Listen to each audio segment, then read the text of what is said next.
Beetham Highway, Sealots, Laventille and East Port of Spain are said to be quiet now as police keep watch after a day of violent protests by residents angry over the killing of 3 men by police on the weekend. But while there's calm in these areas, protests are said to have now erupted in Richplain, Morne Coco, Maraval and even as far as Samaroo village and Olton Road, Arima. At Beetham Gardens, 1 woman was allegedly shot and killed by police as the protests became heated and sparked another round of action by residents as they challenged the police on the priority bus route. TTT News team of reporter Ian Wason and cameraman Rajnauth Lal was on the scene. A fresh rounds of protests at the Beetham. Well, I'm actually on the bus route. Beetham residents are protesting yet another police killing.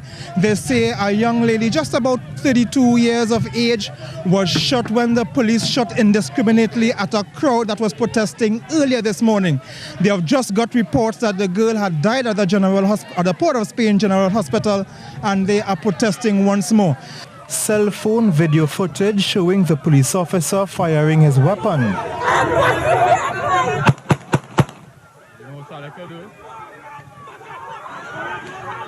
Onella Graves, who was shot, was taken into a vehicle and to the hospital where she later died.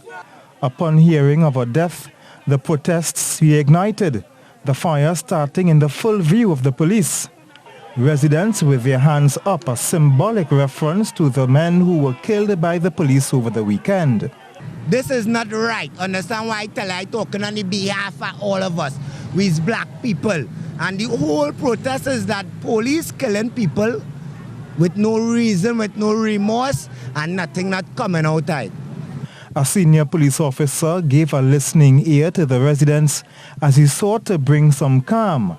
Onella Graves was 32 and a mother of 5. Residents said at the time of her death, she was expecting her 6th child. Ian Wason, TTT News.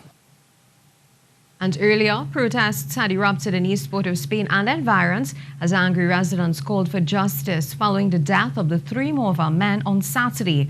A spillover from Monday's demonstration in Morva, the protesters were even more unruly as they burned debris and blocked several roads within the Port of Spain area, causing traffic congestion on multiple roadways. Charlie Lewis recaps the sequence of the events.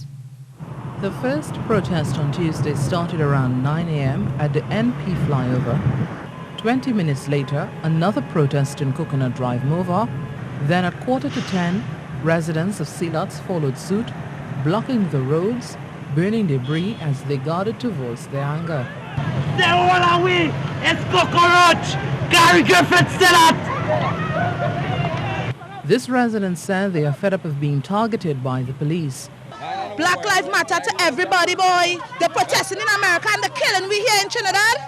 The protest, everybody vexed what happened in America, you understand? Why we can't protest? They killed 3 innocent men. 3 innocent men, all they killed for nothing. Because what? Are they driving in a car? They said they don't want more than 4 people in a car. It's 3 in a car. They still stop the car and kill people. Why is that? Simultaneously in Beetham Gardens, residents blocked the highway and Eastern Wing Road, causing major traffic gridlock.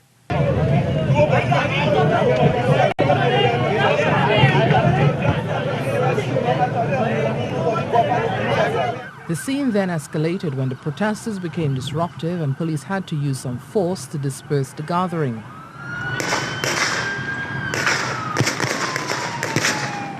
Closer to noon, protest mushroomed to Henry Street, Nelson and Prince Streets, 6th and 7th Avenue Barataria, and Maloney Gardens in the east of Trinidad.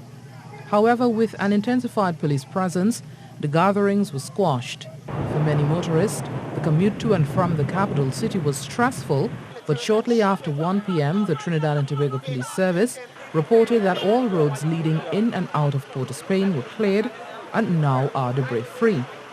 The update also reassured that police officers are on the ground ensuring the safety of commuters entering and leaving Port of Spain. Charlene Lewis, TTT News.